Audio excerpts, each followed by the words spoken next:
Tuhan yang menjadi nas pembimbing bagi kita, firman Tuhan yang menjadi nas pembimbing bagi kita dari Yohanes 13 ayat 34. Yohanes pasal 13 ayat 34. Bagi kita yang dapat melihat di layar dan yang melihat di Alkitab, kita membaca secara bersama-sama. 1, 2, 3. Aku memberikan perintah baru kepada kamu, yaitu supaya kamu saling mengasihi. Sama seperti aku telah mengasihi kamu, demikian pula kamu harus saling mengasihi. Kita sambut dengan memuji Tuhan dari Kidung Jemaat 240A ayat 1.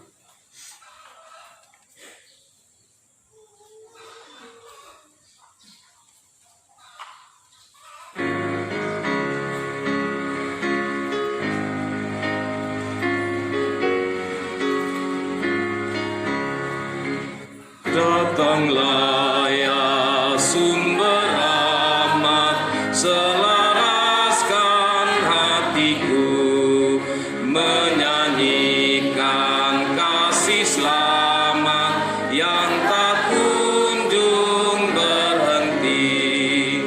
Ajar aku mada indah, kitab balai sorgamu.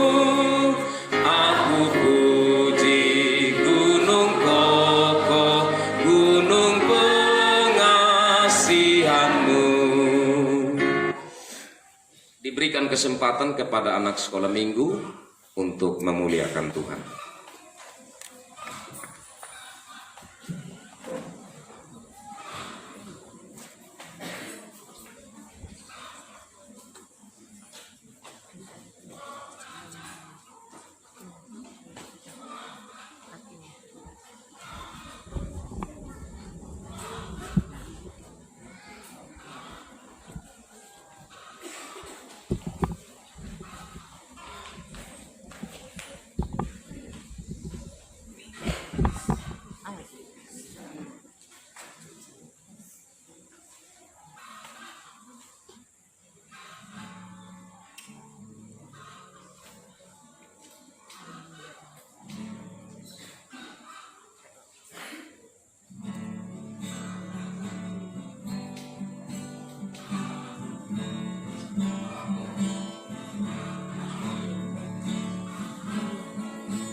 Sidang jemaat kekasih Tuhan, mari kita merendahkan diri di depan Tuhan, mengaku dosa kita dan memohon pengampunan.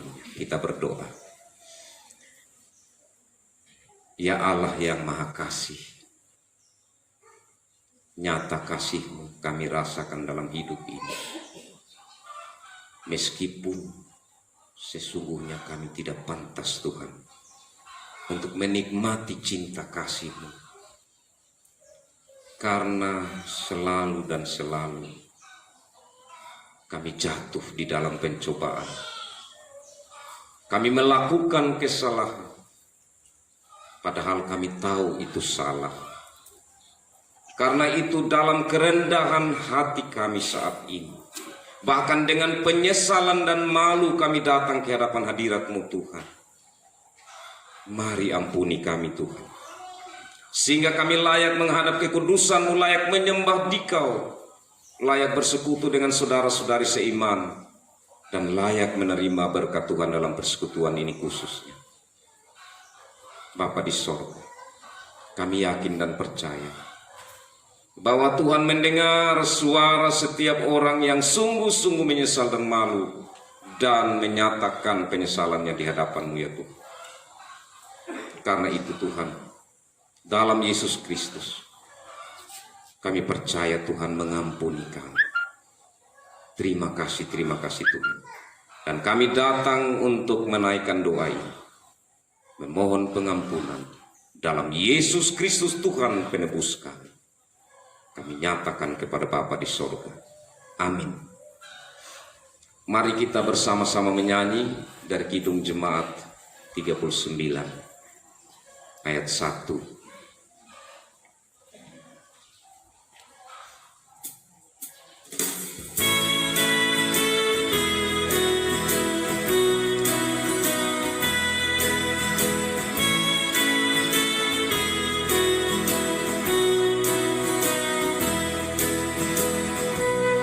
Diberi belas kasihan walau tak layak hatiku, tadiku angkuh kini heran, Tuhan besarlah rahmat-Mu. Kidung imanku bergema, rahmat-Mu sungguh mulia. Kidung imanku bergema, rahmat-Mu sungguh mulia. Sidang jemaat kekasih Tuhan, bersama-sama kita mengucapkan firman Tuhan yang menjadi berita anugerah bagi kita. 1, 2, 3. Karena begitu besar kasih Allah akan dunia ini, sehingga Ia telah mengaruniakan anaknya yang tunggal, supaya setiap orang yang percaya kepadanya tidak binasa, melainkan beroleh hidup yang kekal. Yohanes 3 ayat 16. Demikian berita anugerah bagi kita. Dan mari kita menyambut dengan menyanyi bersama Kidung Jemaat 473 bagian A. Haleluya.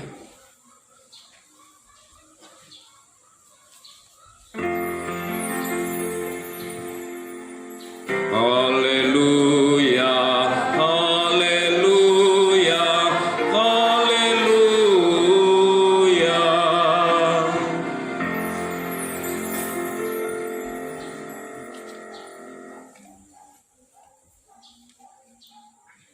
Diberi kesempatan kepada mama yang meminta untuk menyanyi sendiri. Silakan yang solo.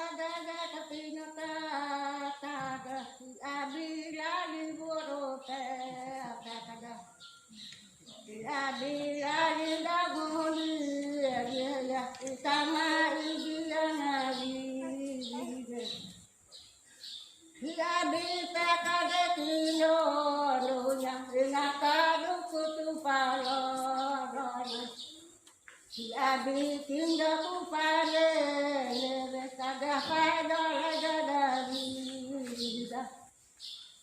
higata borala dunde ya abi rawaruka hoda itu akan ayah duda oleh ngara duka dat pingkatan hika hadia hoda katam dana le jumona udah ya.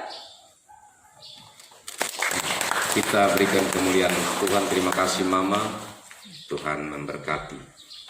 Sidang jemaat yang diberkati Tuhan, firman Tuhan yang menjadi petunjuk hidup baru bagi kita.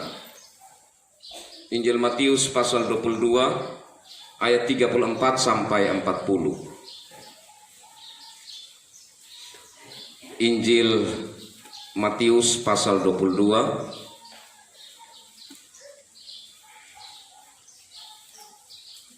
ayat 34 sampai 40. Kita akan membaca secara berbalasan. Saya jemput kita berdiri. Bagi yang tidak memegang Alkitab, silakan melihat ke layar. Saya akan membacakan bagian ayat yang genap dan sidang jemaat membacakan bagian ayat yang ganjil. Hukum yang terutama. Ketika orang-orang Farisi mendengar bahwa Yesus telah membuat orang-orang Saduki itu bungkam, berkumpullah mereka. Dan seorang dari mereka, seorang ahli Taurat, bertanya untuk mencobai dia. Guru, hukum manakah yang terutama dalam hukum Taurat? Jawab Yesus kepadanya, kasihilah Tuhan Allahmu dengan segenap hatimu, dan dengan segenap jiwamu, dan dengan segenap akal budimu. Itulah hukum yang terutama dan yang pertama. Dan hukum yang kedua yang sama dengan itu ialah kasihilah sesama manusia seperti dirimu sendiri. Pada kedua hukum inilah tergantung seluruh hukum Taurat dan kitab para nabi. Demikian sabda Tuhan sebagai petunjuk hidup baru bagi kita atau hukum Tuhan. Dan mari kita bersama-sama menyambutnya dengan menyanyi dari Kidung Jemaat nomor 13.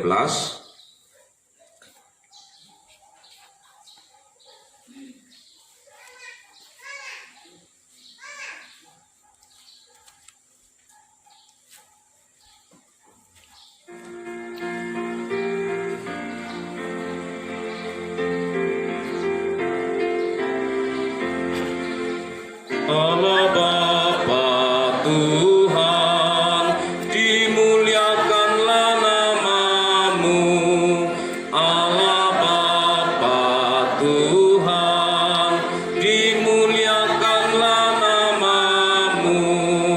Langit bumi ciptaanmu, kami pun anak-anakmu. Datanglah dengan kasih-Mu. Silahkan duduk. Diberikan kesempatan kepada pemuda, vokal lagu pemuda untuk membawa puji-pujian.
Kita berikan kemuliaan untuk Tuhan. Terima kasih orang-orang muda yang sudah boleh menaikkan pujian. Tuhan Yesus memberkati. Sidang jemaat kekasih Tuhan, tiba saatnya untuk kita bersama-sama ada dalam pemberitaan sabda Tuhan. Firman Tuhan dari kitab Kejadian pasal 45 ayat 1 sampai 15. Kejadian pasal 45 ayat 1 sampai 15. Nanti sebentar selesai doa saya mohon Nona Guru Injil yang bacakan bagi kita. Mari kita berdoa.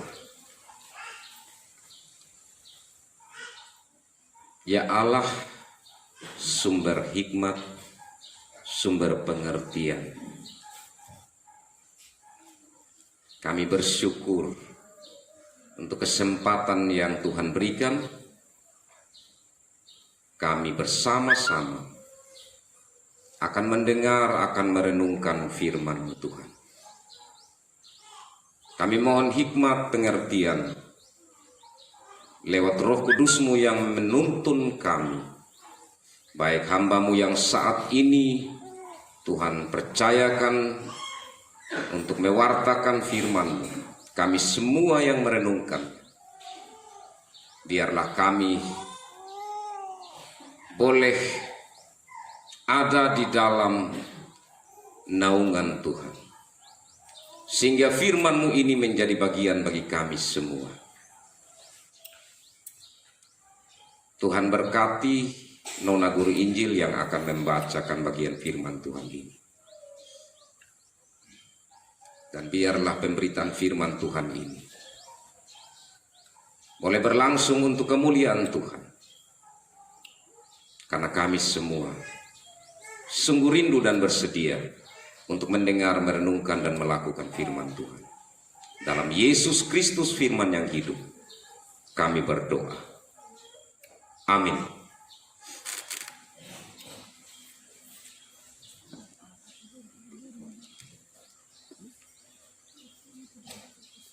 Demikian firman Tuhan. Di bawah perikop, Yusuf memperkenalkan dirinya kepada saudara-saudaranya. Ketika itu Yusuf tidak dapat menahan hatinya lagi di depan semua orang yang berdiri di dekatnya.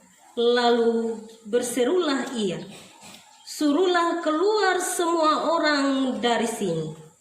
Maka tidak ada seorang pun yang tinggal di situ bersama-sama Yusuf ketika ia memperkenalkan dirinya kepada saudara-saudaranya.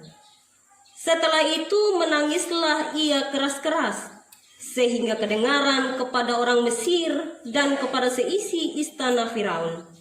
Dan Yusuf berkata kepada saudara-saudaranya, "Akulah Yusuf, masih hidupkah Bapak?"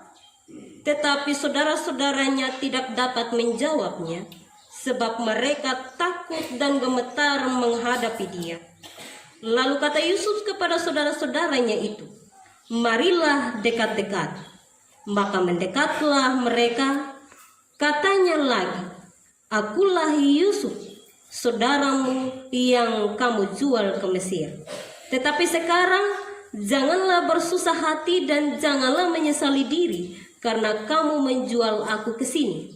Sebab untuk memelihara kehidupanlah Allah menyuruh aku mendahului kamu. Karena telah 2 tahun ada kelaparan dalam negeri ini, dan selama 5 tahun lagi orang tidak akan membajak atau menuai. Maka Allah telah menyuruh aku mendahului kamu untuk menjamin kelanjutan keturunanmu di bumi ini dan untuk memelihara hidupmu, sehingga sebagian besar daripadamu tertolong. Jadi bukanlah kamu yang menyuruh aku ke sini, tetapi Allah. Dialah yang telah menempatkan aku sebagai bapa bagi Firaun dan tuan atas seluruh istananya dan sebagai kuasa atas seluruh tanah Mesir. Segeralah kamu kembali kepada bapa dan katakanlah kepadanya, beginilah kata Yusuf anakmu.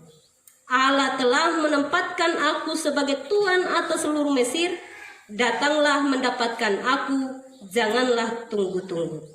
Engkau akan tinggal di tanah Goshen dan akan dekat kepadaku.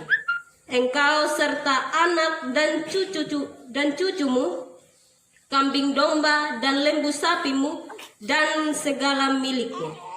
Di sanalah aku memelihara engkau, sebab kelaparan ini masih ada 5 tahun lagi. Supaya engkau jangan jatuh miskin bersama seisi rumahmu dan semua orang yang ikut serta dengan engkau. Dan kamu telah melihat dengan mata sendiri, dan saudaraku Benyamin juga, bahwa mulutku sendiri mengatakannya kepadamu. Sebab itu ceritakanlah kepada Bapa segala kemuliaanku di negeri Mesir ini, dan segala yang telah kamu lihat. Kemudian segeralah bawa Bapa kemari. Lalu dipeluknyalah leher Benyamin adiknya itu, dan menangislah ia. Dan menangis pula lah Benyamin pada bahu Yusuf. Yusuf mencium semua saudaranya itu dengan mesra, dan ia menangis sambil memeluk mereka. Sesudah itu barulah saudara-saudaranya bercakap-cakap dengan dia. Demikian. Terima kasih Nona Guru Injil. Demikian firman Tuhan. Berbahagialah saya dan saudara-saudara yang selalu rindu membaca firman Tuhan, rindu mendengar, merenungkan, dan melakukan dalam hidup kita hari lepas hari. Shalom. Shalom. Bapak Mama yang kekasih dalam Yesus Kristus. Mungkin sebagian dari kita pernah mendengarkan kata ini, hukum rimba. Berbicara tentang rimba, tentu mengingatkan kita hutan yang besar. Dan dalam cerita anak-anak, di beberapa tempat tertentu, itu di hutan yang besar ada singa. Karena singa yang paling kuat, maka dialah yang menjadi raja. Itu di cerita anak-anak. Dan itu dikenal sebagai hukum rimba. Siapa yang kuat, dia yang menang. Ya toh, hukum rimba. Tidak jarang dalam kehidupan manusia ini berlaku. Kalau perang, ya siapa yang kuat, dia yang menang. Artinya secara militer, secara strategi, dan lain-lain. Tapi juga dalam konteks lain, bagi siapa yang fisiknya lebih besar, dia pasti yang akan menang melawan yang kecil, meskipun tidak selalu begitu. Tapi pada umumnya seperti itu. Siapa yang kaya, siapa yang berkuasa, atau yang lebih kaya atau yang lebih berkuasa, maka tidak jarang dia sering menindas yang lemah atau yang berada posisi di bawahnya. Jadi hukum rimba ini lebih ke arah pengertian yang negatif. Kekasih-kekasih Tuhan, memang hal yang paling rumit dalam hidup ini adalah di saat seseorang dari status secara ekonomi dia kaya raya, atau di sisi lain orang yang secara status kekuasaan dia memiliki sebuah kuasa. Kalau tidak bertindak hati-hati, lewat berpikir hati-hati, maka di sini bisa ada yang namanya balas dendam. Yang kuat, dia bisa balas dendam kepada musuhnya. Yang kaya, dia bisa untuk menindas musuhnya. Jadi ada kata kalau bilang hari ini kita makan apa, tapi ada kata lain, hari ini kita makan siapa. Kekasih-kekasih Tuhan. Secara fisik saudara-saudara Yusuf ini, mereka yang kakak, mereka fisiknya besar. jengkel sama Yusuf. Karena Yusuf selalu mendapatkan kasih sayang yang lebih dari Yakub, dari ayah mereka, dibanding mereka. Yusuf sangat dikasihi. Bahkan Yusuf kadang juga omong-omong yang sedikit lebih. Jadi mereka benci. Sehingga di satu ketika mereka mengajak dia ke satu tempat, ke padang yang jauh dari rumah. Dan di sana mereka kasih masuk dia di sumur ya. Kasih masuk dalam sumur. Jadi mereka harapkan dia mati sudah di situ, kan sumur ini dalam. Dia mau naik bagaimana? Bayangkan Bapak Mama. Kalau dari segi Bapak mereka ini tuktane. Apa itu tuktane? Saudara kandung. Dari segi Mama, mereka ini angua yang lain. Artinya kan lain Mama. Tetapi kekasih-kekasih Tuhan, bayangkan ada saudara yang kejam seperti itu. Untung yang kata yang Yehuda bilang, pas orang lewat, orang Mesir lewat. Orang bilang, lebih baik kita jual saja sama dia. Meskipun ini tindakannya kelihatannya baik, tetapi juga kan masih kejam ya. Jual saudara ya. Kita jual sesama dia. Kalau Bapak Mama dan saya ada dalam posisi Yusuf, apa yang kita pikir? Badan kita masih kecil dan secara fisik kita tidak bisa melawan. Apa yang akan kita pikir? Pasti kita bilang, nothing bad. Ada bagian. Saatnya nanti akan balas sama kamu. Benar tuh Bapak Mama? Secara taurara, betul tuh? Pasti kita akan berpikir, tunggu kau punya saat nanti. Akhirnya Yusuf menjadi orang yang berkuasa. Bukan saja berkuasa, tetapi kaya raya di Mesir. Bapak Mama, secara kuasa sudah top, secara harta sudah top. Dan di saat itu Yusuf mampu untuk menafsirkan mimpi, sehingga kelaparan yang akan datang kemudian, masa kelimpahan yang akan segera mereka alami, itu menjadi modal untuk bagaimana menyiapkan persediaan makanan. Jadi akhirnya 7 tahun kelimpahan, mereka siap betul-betul makanan, siap di lumbung-lumbung.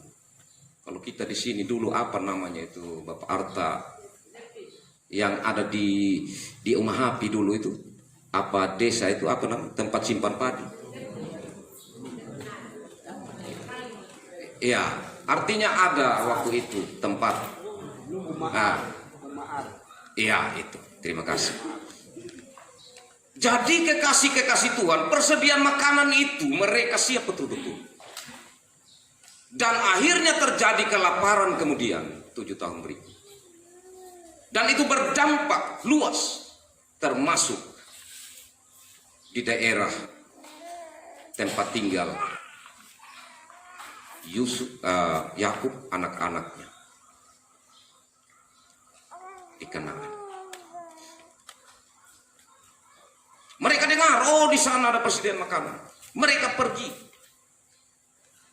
Yusuf kan sudah agak besar, tuh hanya badannya yang kecil waktu dia dijual. Jadi dia kenal saudara-saudara. Kekasih-kekasih Tuhan. Apa yang harus dilakukan Yusuf saat dia melihat saudara-saudara? Sebagai orang yang berkuasa, sebagai orang yang kaya raya, dia bisa bilang, kamu jangan kasih itu makanan sama itu orang-orang. Tidak usah kasih. Iya kan Bapak Mama? Tidak usah kasih. Bisa dia bilang begitu. Tapi dia kasih yang terbaik. Meskipun ada cara yang dia pakai untuk supaya mereka bisa tetap kembali datang kepada dia. Untuk mereka dihukum, tetapi hukuman itu ada maksudnya. Untuk supaya mereka pada akhirnya bawa Benyamin, adiknya yang tutup tenei, yang satu tali perut dengan dia, yang satu ibu dengan dia.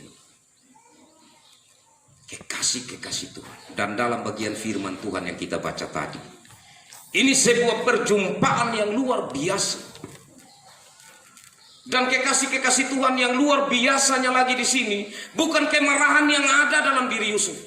Tetapi ayat 2 mengatakan setelah itu menangislah ia keras sehingga kedengaran kepada orang Mesir dan seisi istana Firaun. Menangis karena apa? Karena kerinduan. Menangis karena apa? Karena dia melihat mereka sebagai saudaranya. Selama ini ia tinggal seorang diri. Tidak ada keluarga, hanya yang dia pandang sebagai keluarga, tetapi itu beda tentu. Kekasih-kekasih Tuhan, sebenarnya apa yang ada dalam pikiran Yusuf sehingga ia bisa berlaku seperti itu?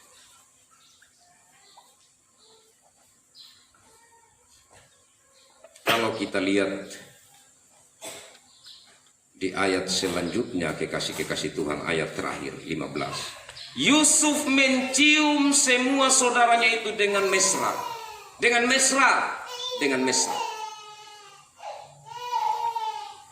Dan menangislah ia sambil memeluk mereka. Kata mesra di sini, ini berarti ada ketulusan, ada keikhlasan.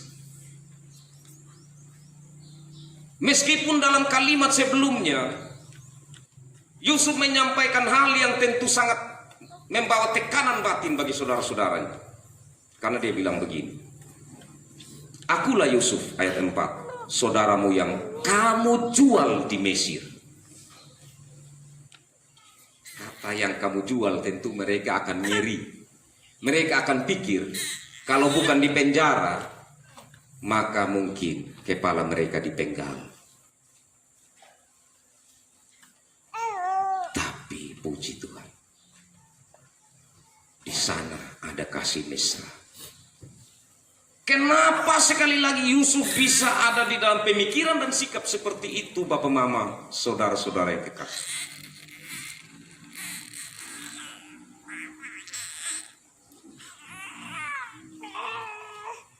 Mari kita baca bersama ayat 5. Ayat 5, 1, 2, 3. Tetapi sekarang janganlah bersusah hati dan janganlah menyesali diri, karena kamu menjual aku ke sini. Sebab untuk memelihara kehidupanlah Allah menyuruh aku mendahului kamu. Bapak Mama kekasih, dasar perenungan dia adalah perbuatan Allah, adalah rencana Allah. Dia memiliki kuasa, dia memiliki harta, dia menjadi orang yang berkuasa. Ia menjadi orang yang kaya raya karena siapa? Karena siapa? Jangan ragu-ragu menjawab Bapak Mama. Karena siapa? Karena Tuhan, karena Allah. Disitulah yang menjadi dasar perlindungan dia. Saya berkuasa karena Allah. Kalau begitu maka saya tidak boleh membalas dendam. Kenapa? Saya orang berdosa. Saya layak dihukum oleh Allah.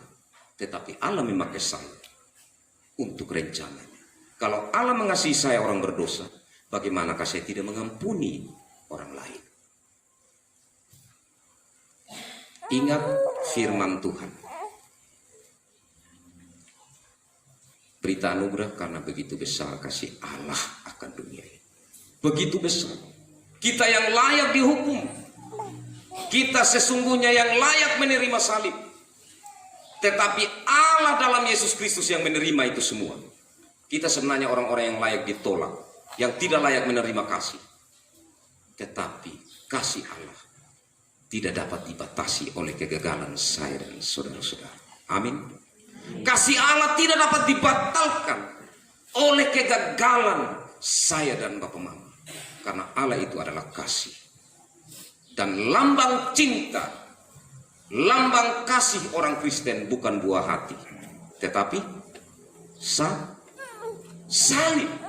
Itu lambang cinta orang Kristen, bukan buah hati, tetapi salib. Karena di salib itulah kasih itu, kasih yang tertinggi itu dinyatakan. Bentuk salib itu horizontal, vertikal dan horizontal. Vertikal itu ingat Mazmur 22 tadi. Kasihilah Tuhan Allahmu dengan segenap hatimu, jiwamu, akal budimu. Yang horizontal atau melintang mendatar. Kasihilah sesama manusia seperti dirimu sendiri. Bapak mama kekasih Tuhan. Itulah kasih, yaitu salib.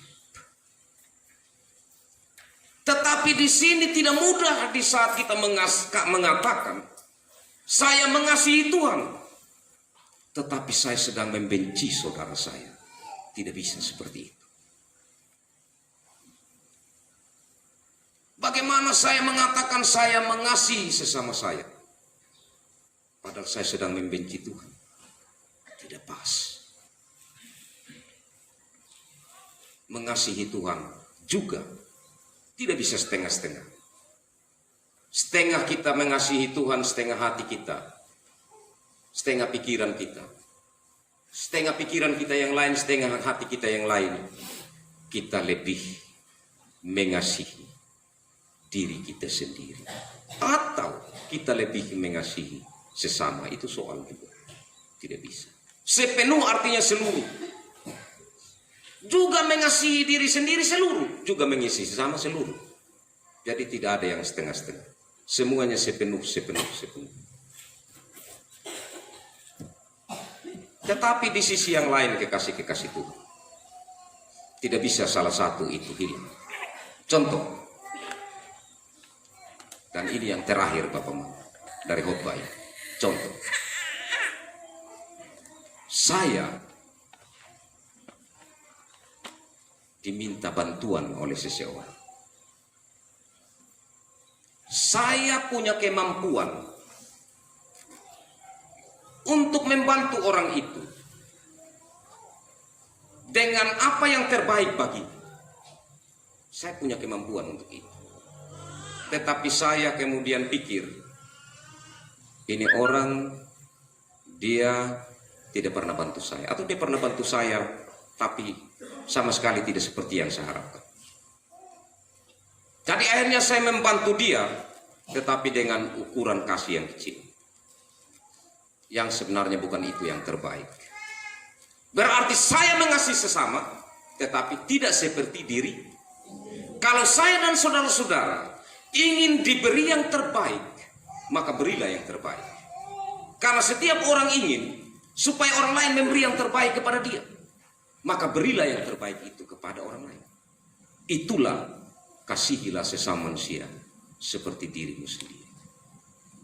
2 minggu sebelumnya kita ada di dalam subtema dipanggil untuk diperbaharui dan memperbaharui. Minggu kedua kemarin, kasih menjadi dasar untuk membaharui. Dan saat ini dikasihi Tuhan untuk mengasihi sesama. Selamat menjalani hidup penuh kasih sebagai orang-orang yang telah dipulihkan Tuhan. Bagilah kasih itu kepada siapa saja. Jangan berpikir bahwa orang ini pernah melakukan hal yang menyakiti saya, karena itu akan justru menambah masalah di dalam hidup kita. Tebarkanlah kasih, karena kasih itu akan membawa sebuah perubahan yang besar, membawa damai, membawa sukacita dalam persekutuan kita. Tuhan Yesus, sumber cinta kasih, Dia tidak akan membiarkan kita berjalan sendiri. Dia pasti menolong saya dan saudara-saudara, karena Dia sangat mencintai saya dan saudara-saudara, dan Dia sangat merindukan untuk kita menyatakan kasih itu dalam hidup ini. Tuhan memberkati firman-Nya, memberkati kita semua. Amin. Kekasih-kekasih Tuhan, kita berikan kesempatan kepada Komisi Perempuan untuk membawa puji-pujian.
Kita berikan kemuliaan untuk Tuhan. Terima kasih Komisi Perempuan, pujian yang sangat-sangat menyatu dengan khotbah yang disampaikan. Tuhan berkati. Kekasih-kekasih Tuhan, mari kita menyanyi bersama Kidung Jemaat 178. Tetapi sebelumnya saya jemput kita berdiri untuk kita mengucapkan pengakuan iman percaya kita lewat pengakuan iman rasuli, dengan kita berkata, aku percaya kepada Allah Bapa yang Maha Kuasa, Khalik langit dan bumi, dan kepada Yesus Kristus, anaknya yang tunggal Tuhan kita, yang dikandung daripada Roh Kudus, lahir dari anak darah Maria, yang menderita di bawah pemerintahan Pontius Pilatus, disalibkan, mati dan dikuburkan, turun ke dalam kerajaan maut. Pada hari yang ketiga, bangkit pula dari antara orang mati, naik ke sorga, duduk di sebelah kanan Allah, Bapa yang Maha Kuasa, dan akan datang dari sana untuk menghakimi orang yang hidup dan yang mati. Aku percaya kepada Roh Kudus, gereja yang kudus dan am, persekutuan orang kudus, pengampunan dosa, kebangkitan daging, dan hidup yang kekal. Amin. Mari kita berdoa.